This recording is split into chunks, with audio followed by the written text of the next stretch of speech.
I'd talked a long time about the tokenization of the world, so I kind of got the whole concept. But Bitcoin was the pure play for the economic situation we were in, right? Made the total sense, right? Easiest narrative, first port of call, lowest down the risk curve. So that made sense. But as the rally started broadening out, we know that over time people move further out the risk curve. The next one out the risk curve is Ethereum, and then you can go all the way out to some brand new protocol that nobody knows whether it's going to work or not. Or Coinbase just listed a coin called Shiba, so yeah, exactly. So it could be Shiba, right? So people go out the risk curve, and that's normal, right? It happens in all financial markets. So I figured that was going to happen because that's how people do things. And at the same time, I'd started looking at the chart of Ethereum and thought, this is a really great chart. So I started writing about it, and particularly the ETH Bitcoin cross. So I started writing about it a bit, and hilarious. I mean, I write about it in Global Macro Investor, and they're all kind of institutional guys, hedge fund guys. They're all like, oh, that's fascinating. I put it on Twitter and was like, how dare you? You're cheating on us.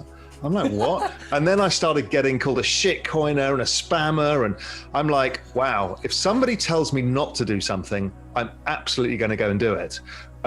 So I started doing the homework on it. And the argument was that John Pfeffer's article about why all coins go to zero except Bitcoin, I just thought, well, this is bullshit. So I went and disproved it and wrote an article about it. And he built this model around some sort of quantity theory of money model, and it's like, it's never worked in the real world, so why is it going to work in crypto? And why suddenly do you say in that whole article, which was a great piece, to be honest, but one of the things was, well, obviously Bitcoin has network effects, but nothing else does. And therefore these are utility tokens that go to zero. I'm like, let me check on that. So I just plotted them out. In fact, to be true, Remy plotted them out because he's better at Excel spreadsheets than I am. And he plotted them out. And guess what? You put on the number of wallets and the price, and lo and behold, there's a nice regression. They're basically to do with network effects. And then I looked at Bitcoin and ETH, and they looked identical, except ETH was earlier. Then I started putting the price of ETH at 5 million wallets and Bitcoin at 5 million wallets. It was exactly the same price, and the price structure was the same. So then I started realizing, well, maybe stock to flow is actually just an extension of Metcalfe's law, and all of this is network effects. So I started then trying to understand more about Metcalfe's law, how it affected the mobile phone industry, the internet, and then stuff like Amazon, Facebook, Google, and all of that. And so that was the huge breakthrough for me, was figuring out all of this, and that ETH was actually gaining faster adoption than Bitcoin. And we know it by the number of developers working on it, the number of applications working on it, and the number of wallet addresses, the rate of increase. So it's growing at about twice the speed of Bitcoin right now. So ETH's growing at about 100% a year, and Bitcoin's growing about 50% a year. The entire digital asset space growing about 113% a year, which is twice the speed that the internet grew at. So this is the fastest adoption of any technology in all recorded history. And ETH is the front runner right now. Now, it doesn't mean it always will be, but right now it's clearly winning network effects. And therefore, I think the network is undervalued. Yeah, so the key thing here is you can have one telephone, two telephones, and I can talk to you. A bunch of us have telephones and we can call each other. But once you create nodes that interconnect with each other, you create millions of touch points. And that is the value of the network, because then you can use the network for various things.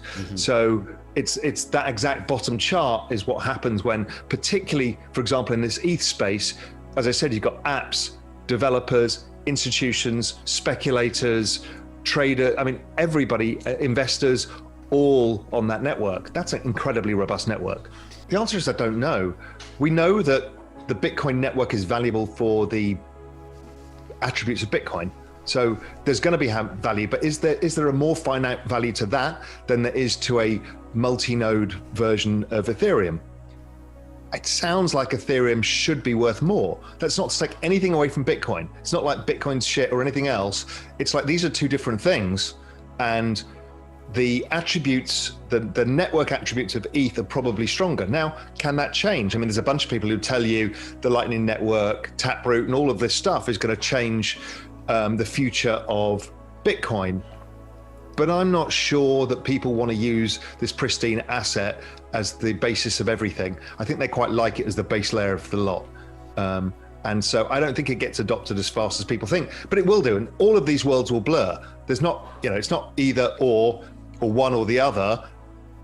I think everything kind of blends in some sort of interoperability, and many will have key functions. So as Bitcoin moves towards ETH, which is what Taproot and Lightning are doing, ETH is moving towards Bitcoin, which is ETH 2.0. So they're all kind of blending each other's attributes, and that's fine too. It's not a competition. It's a kind of symbiotic relationship, I think.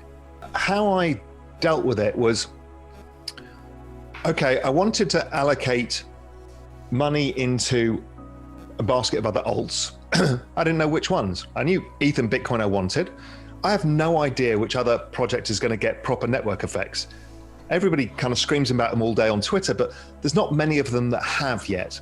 Some of them are starting to. So I just said, right, I'm just going to choose a kind of basket of 10. And I'm going to have a mix of protocols like Cardano, Polkadot for interoperability. I'm going to choose some DeFi stuff. I'm going to choose just a bunch of stuff and just watch it. And they all went up 250% or something in a month and a half. I'm like, okay, that's quite fun. And then I was now fully invested. I had no cash left, and I got another slug of cash in. And so I thought, okay, what do I want to do here? So I added to my ETH because I thought, okay, this is the biggest bet I wanted, switch more Bitcoin into ETH. And then I thought, okay, I want to get involved in some other stuff that I want to make some proper macro bets. And I also want to enjoy some of the fun. So the two enjoying the fun that I want to learn from, I bought Doge because I've got a thesis on it. And the reason being is that I don't think people understand that it has a higher probability of network effects than people imagine, because you've got so many retail investors in it. All you need to do is create applications for it, and you've changed the entire game. So it's one half the war. So I thought, that's interesting. And everyone tells me I shouldn't do it, so I'm going to do it, which I told you before is a feature of how I think about things. Because generally when people become overly defensive, they've not thought it through. So that was my idea with that. And then I wanted to start placing bets in what I think is the future of it all, where the biggest applications are going to lie. And I'm actually not that interested in the protocols. I don't really care. I can't get excited. I'm not technical enough. So, people can argue all day about, who's going to win what war. I kind of like the interoperability. I'll buy a basket of that stuff, and that makes sense because that kind of connects everything. But really what I'm interested in is social tokens in the metaverse, because I think that's where the consumer meets crypto at scale. So I started buying baskets of stuff in that. There's less available tokens, they're much smaller, and most of them are outside of the kind of Twitter or Reddit noise. They're kind of stuff that's being built that's interesting, that we just haven't seen huge groups of people getting attracted to. So I started getting attracted to that stuff. So that's really where my focus, my kind of intellectual focus lies, is in all of that. We all get the ETH Bitcoin thing, and it's a bit boring now because we kind of get it. You put the trade on. And DeFi to me, I get it. I'm a finance guy, but I've never been a yield guy. I've never cared about yield.